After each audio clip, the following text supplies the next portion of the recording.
এটাই চাই, সবাই তো তাই চায়।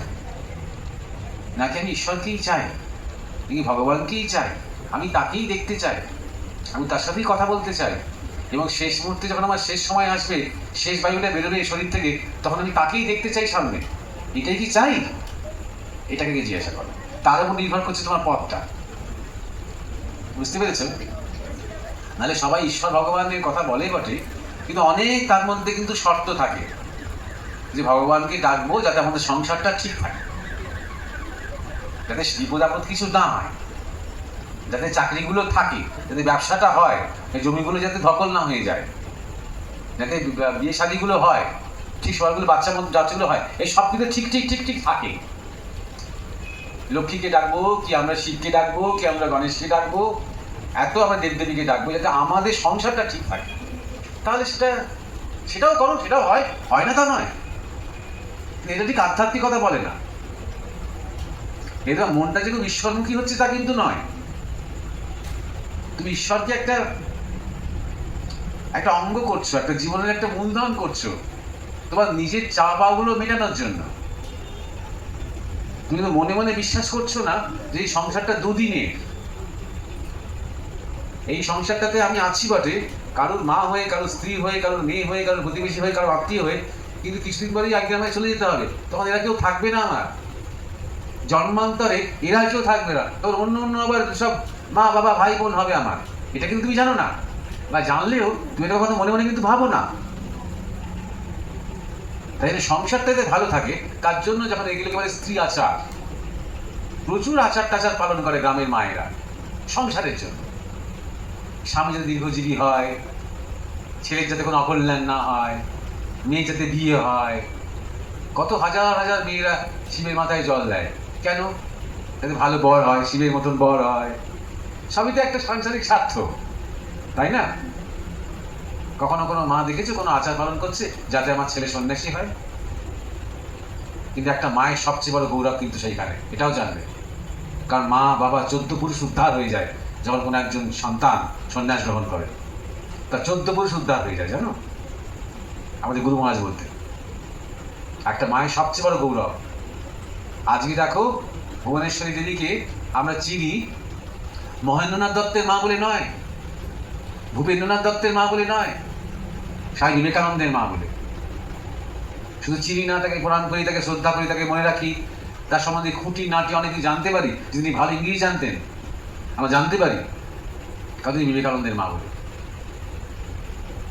আজকে তিনি যদি ফিরে আসেন আমাদের মধ্যে, তাহলে তিনি কি বলবেন? 3টে ছেলের মধ্যে সবচেয়ে বেশি গৌরব আমার নরেনকে নিয়ে, এটা তিনি বলবেন তো। এই মায়েদেরই মহিষী বলা হয়, বুঝতে পারছো? তাই জন্যে কিভাবে চলবো ভাবার আগে তুমি আগে ঠিক করো আমি কোথায় পৌঁছাবো, সেটাকে ঠিক করো। সত্যিই ভগবানকে চাই, সংসারে সব ভালো ঠিক আছে, কিন্তু সংসারটা তাঁর সংসার। শেষ পর্যন্ত ভালো মন্দটা আমার হাতে নয়, তাঁর হাতে। আমি চেষ্টা করতে পারি, একজনকে খাইয়ে দাইয়ে সুস্থ রাখা, কিন্তু তারপরে হয়তো সে অসুস্থ হয়ে গেল, তার প্রারব্ধ আছে। ভগবান দেখবেন আমি তো আছি, কিন্তু নতিজা কি হবে, ফল কি হবে, রেজাল্ট কি হবে, এটা তো তার হাতে, ভগবানের হাতে। এই বিচার নিয়ে তাহলে আমি কি চাই? আমি ভগবান কি চাই, আমি তাকে দর্শন করতে চাই, আমি তাকে দেখতে চাই, আমি তার কৃপা চাই, আমি জন্ম জন্মান্তরে তাকেই চাই, যেভাবেই হোক না কেন, যে রূপেই হোক না কেন। এইটা যদি তোমার ভাব হয় তাহলে সাধু সঙ্গ করতে শুরু করো, যখনই সুযোগ পাবে, যখনই সুযোগ পাবে। সাধুর কাছে তো সংসারীরাই বেশি আসে। শুধু এটা বলো না সংসারী মানুষ, আমাদের টাইম কোথায়, ওসব বলে লাভ নেই। প্রচুর সংসারীর হাতে আমি দেখি গুরুর কাছে যাওয়ার, সাধুর কাছে যাওয়ার অনেক টাইম বার করছে সে।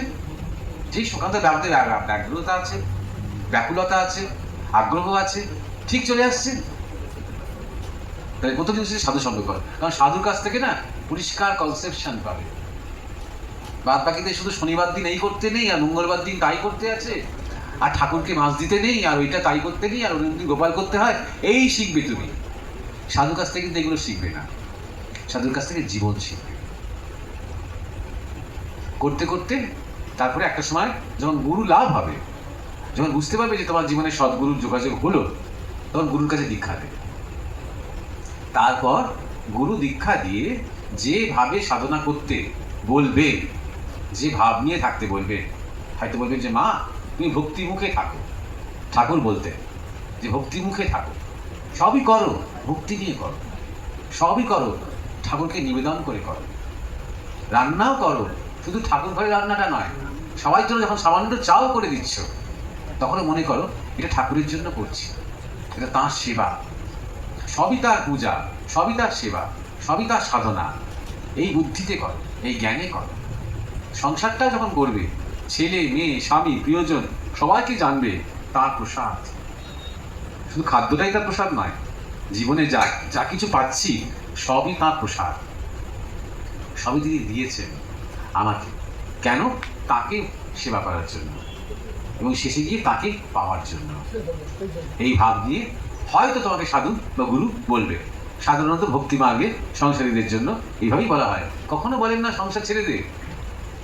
এইটা হয়তো বলে ছেলেমেয়েরা বড় হয়ে গেছে, হ্যাঁ, এবার তাদের নাতি নাতনি হয়ে গেছে, আর তোদের অত চিন্তা নেই, আর কেন সংসার সংসার সংসার করছিস, এবার ঠাকুর দেবতা একটু বেশি মন দে, একটু বেশি করে জপ ধ্যান কর, একটু বেশি করে সাধুসঙ্গ কর, একটু ভালো ভালো গ্রন্থ পাঠ কর, এইটা বলে। আর আমাদের সমাজে তখন বানপ্রস্থ ছিল, এই বানপ্রস্থতে যখন দেখতো ছেলেমেয়েরা বড় হয়ে গেছে, যোগ্য হয়ে গেছে, বিবাহ হয়ে গেছে, এই বানপ্রস্থে তারা আবার একটা আশ্রমে চলে আসতো, তখন তারা সবাই মিলে ঈশ্বর চিন্তা করতো। শুধু ঈশ্বর চিন্তা মানে একটা বোরিং ব্যাপার নয়, তখন হয়তো 50 বছর বয়স, 52 বছর বয়স, বেশি বয়সও নয়, অর্থাৎ জীবনে তখন অনেক শক্তি বাকি আছে, পিক টাইমটা তখনও আছে। তখন ছোটবেলাকার অনেক অভ্যেসগুলো ফিরিয়ে আনা যায়।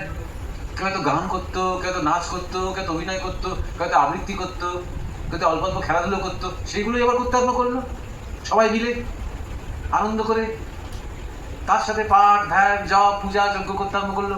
কত ভালো থাকলো মনটা, সারাক্ষণ সংসার এই করছে তাই করছে, বৌমা আর এই অশান্তি, এসবের ঝামেলা নেই। কত সুন্দরভাবে চিন্তা করেছিলেন ঋষিরা।